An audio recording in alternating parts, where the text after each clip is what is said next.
Hi guys, ఈరోజు మనం జగన్నాథ స్వామి టెంపుల్కి వెళ్తాం. ఇదేముంచి కటక్పూర్లోని వెస్ట్ బెంగాల్లో ఉందండి. కటక్పూర్లోని ఇది చాలా పెద్ద టెంపుల్. అక్కడికి చాలా పీస్ఫుల్గా ఉంది. పార్కింగ్ ఏరియా కూడా చాలా పెద్దది. రోడ్డు మీద ఉంటుంది. అసలు ఎక్స్పెక్ట్ చేయలేదు ఈ టెంపుల్కి వెళ్తామని. ఎందుకంటే ఇది యాక్చువల్లీ ట్రైన్ అయిపోతుంది అప్పుడు వైజాగ్కి. కానీ అనుకోకుండా ట్రైన్ లేట్ అవ్వడం, అంటే ఏదైనా మనం ఎన్ని అనుకున్న ముందు అవ్వ దేవుడి పిల్లలు అంటారు కదా, సేమ్ అలాగే అయింది. ఆ రోజు జగన్నాథ స్వామి టెంపుల్కి వెళ్ళడం మాత్రం దేవుడు పిలిచారేమో అని అనుకున్నాము. అది అండి టెంపుల్ లోపలికి వెళ్తామంటే చాలా పెద్దది. టెంపుల్ ముందే చెక్కవి ద్వారాలు ఉంటాయి. చాలా పెద్ద తలుపుల మీద కూడా అవతారాలు చెక్కబడి ఉంటాయండి. అలాగే రైట్ లెఫ్ట్ కూడా జగన్నాథ స్వామి పెద్ద విగ్రహాలు, అలాగే చిన్న విగ్రహాలు కూడా చిన్న ఉంటాయి. ఇదండి లోపల బయట అంతా పార్కింగ్ ఏరియా అయితే చాలా పెద్దదండి. అలాగే లోపలికి వెళ్తే కూడా మొత్తం చుట్టూ గార్డెను, మధ్యలో టెంపుల్ ఉంటుంది. అలాగే టెంపుల్ తర్వాత కూడా చాలా ఓపెన్ ప్లేస్ అనేది ఉంటుంది. నెక్స్ట్ టైం నుంచి మనకి కూర్చోడానికి టేబుల్స్ అవి నార్మల్గా స్టెప్స్ ఉంటాయి, చాలా ఎక్కువ స్టెప్స్. అలాగే నార్మల్గా ఏంటంటే బెంచెస్ కూడా ఉంటాయి. పెద్దవాళ్ళు కొంచెం కాళ్ళ నొప్పులు వీళ్ళు ఎవరైనా కన్సీవ్ లేడీస్ కూర్చోవడానికి. చూడండి మొత్తం అయితే చెట్లతోని అక్కడ అమూల్ పార్లర్ ఒకటి ఉంటుంది. అలాగే బయటనే మనకి పూజ షాప్ ఉంటుంది. టెంపుల్ బయటనే పార్కింగ్ ఏరియాలోని పూజ సామాన్లు అన్నీ అక్కడ దొరుకుతాయి. కొబ్బరికి ఎక్కడైనా నార్మల్ కామనే కదా. ప్లస్ అక్కడ మనకి పూరి ఒత్తులు, అలాగే రకరకాల స్వీట్స్, అంటే ఎక్కువ స్వీట్ ఉండవు, అంటే నైవేద్యం పెట్టడానికి కోవా, నెక్స్ట్ కాజాలు, ఎక్కువ స్వీట్ అయితే ఉండవండి.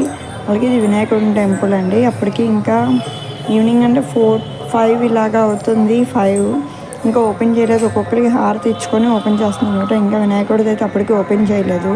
అందుకే నేను ఆ డోర్లో ఉండే దండం పెట్టుకున్నాను, అలాగే వీడియో కూడా తీసాను.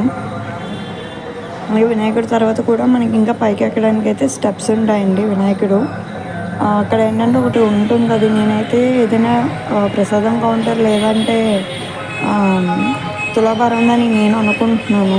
అది ఏంటంటే నాకు తెలియదు. ఇది మెయిన్ టెంపుల్ అండి. పెద్దగా ఉండేదేముంచి అక్కడ మెయిన్ మండపం జగన్నాథ స్వామి ఉంటారు. ఇది దీపం స్టాండ్. మనం ఏం దీపాలు వెలిగించాలనుకుంటే ఆ దీపం స్టాండ్లోనే పెట్టాలి, బయటనే అక్కడ పెట్టకూడదండి. అమ్మవారండి పేరు అయితే నాకు ఐడియా లేదు. నెక్స్ట్ వచ్చి మహాలక్ష్మి అమ్మవారు ఉంటారు. రైట్ సైడ్ ఒక అమ్మవారు ఉంటారు, లెఫ్ట్ సైడ్ ఒక అమ్మవారు ఉంటారు. మళ్ళీ మనం జగన్నాథ స్వామి మందిరంలోకి వెళ్ళడానికి మళ్ళీ కొన్ని స్టెప్స్ అంటూ ఉంటాయి. ఒక 15 వరకు ఉంటాయి స్టెప్స్. మళ్ళీ ఇదంతా చుట్టూ టెంపుల్ తర్వాత అండి మొత్తం అంతా ఓపెన్ ఏరియా. ఇక్కడ రాజు చూసారండి, రాజు గుర్రాలు ఉన్నట్టు ఉన్నది గోడ మీద. అలాగే లోపలికి వెళ్తే జగన్నాథ స్వామి మందిరం అండి. ఇక్కడ ఏంటంటే ఏ టైంలో ఏ పూజ అవుతారు స్వామివారికి అనేది హిందీ, బెంగాలీ, అలాగే ఇంగ్లీష్, ఉర్దూలో ఉంటుంది బోర్డు మీద. జగన్నాథ స్వామివారు అండి. ఇక్కడ మనకి తులసి ఇచ్చినా, ఏ పువ్వులు ఇచ్చినా సరే పూజ అనేది చేస్తారు, చాలా బాగా చేస్తారు.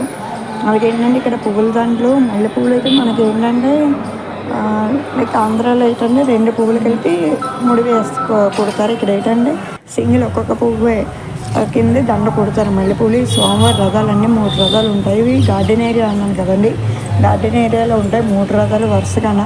ఇప్పుడు అలాగే తర్వాత జగన్నాథ స్వామి ఇది పూరి జగన్నాథ స్వామి రథోత్సవం ముందు మేము వెళ్ళామండి. అప్పుడు స్టార్ట్ అవుతుంది దానికి. అప్పుడు మళ్ళీ కొంచెం క్లీన్ చేసి పెయింట్లో వేస్తారంట. అప్పుడు నచ్చితే కనుక మీరు ఎప్పుడైనా వెళ్తే, అలాగే గుడి చుట్టూ అమ్మవారివి అదే నరసింహస్వామి అవతారాలు అవి ఉంటాయండి.